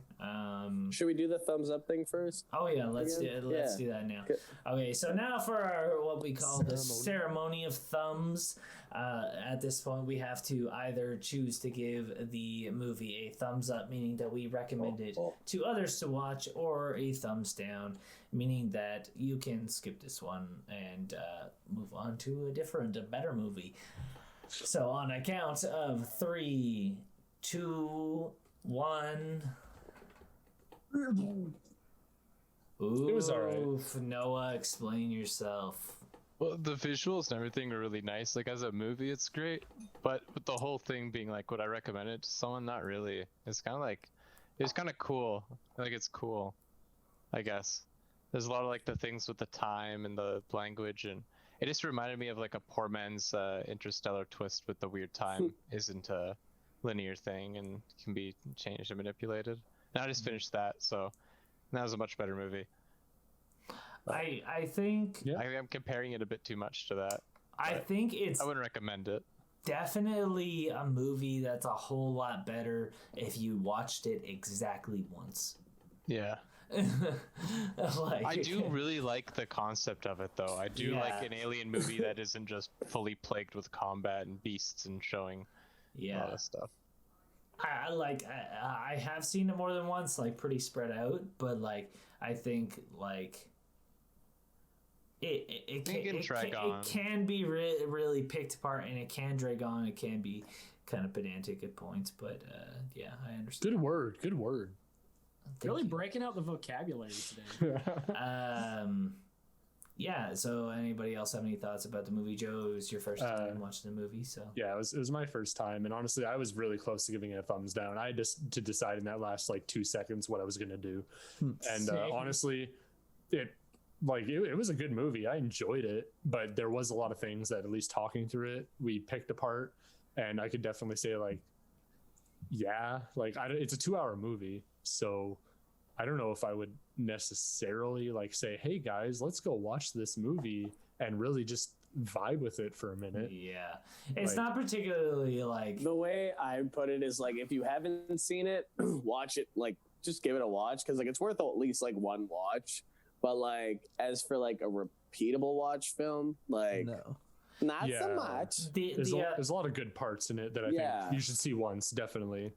But like, again, Like watching seeing it first that many time, times. like it's kind of awesome. Cause like I just like I kind of like turned off my phone and just like sat down, watched it, and like I found like immersing myself into it made it like a lot just better, I guess. But that's like any movie, you can say that with like anything.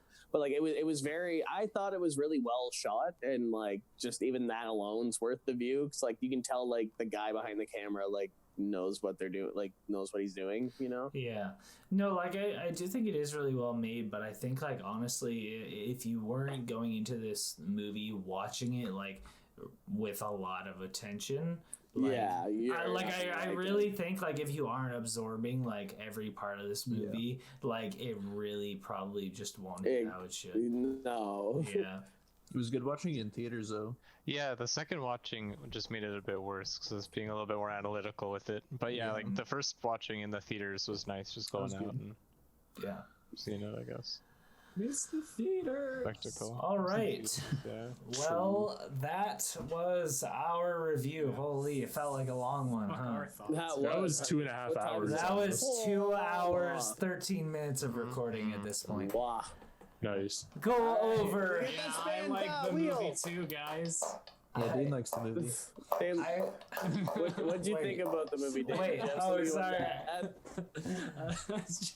I didn't realize we all talked except And Josh, for Dayne. we just kind of like, we all kind of just like Yeah. agreed. We were all just like, yeah, it was all right. Like, it was good. Watch I it figured once. if Like, you had something to say, you would have interjected, but go. I was Yeah. just waiting. I thought we Interject next time, Dayne. I will. I'm sorry. stand up for yourself. Kind of that same thing as Joe. The time fuckery took me out of it quite a bit. But I thought the alien ink jizz circles were kind of fucking cool. So that saved it. That's all I had to say. That's pretty, All that's a right. pretty accurate review. I'll be 100%. I think I agree with Dane. Like, I'm glad we gave Dane the time of day. The 2 minutes it took you to say that, I Dane, feel really next time enlightened. when you think you know you got something to say, just shut the fuck up. I'm just kidding. So we will be That's funny. spinning the wheel here to find out what movie we're reviewing the next wheel. week.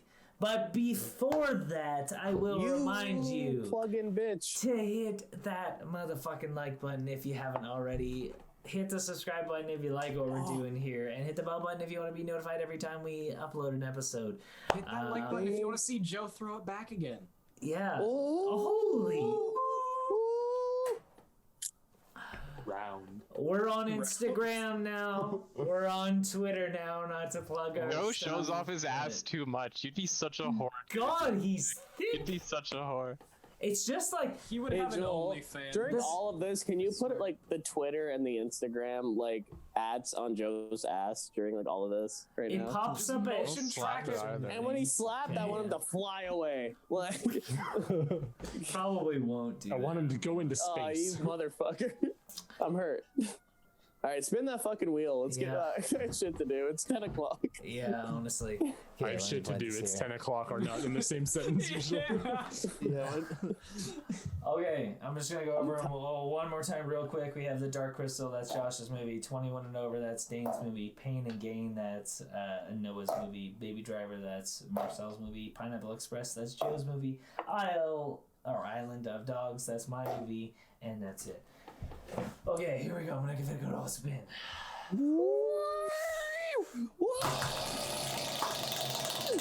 Oh, we can't hear it at all during this. Pain and Gain.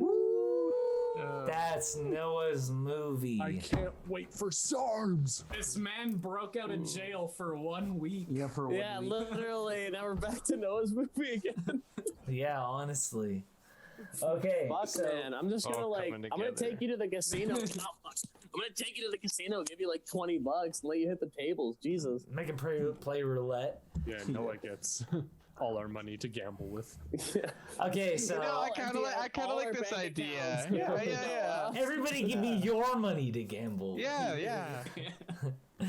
Okay, so thank you so much, everybody, for watching. We have been No Thumbs Up, and this was our Arrival review. Join us next week when we review Pain and Gain. Namaste. Namaste. Konnichiwa. Namaste. No Thumbs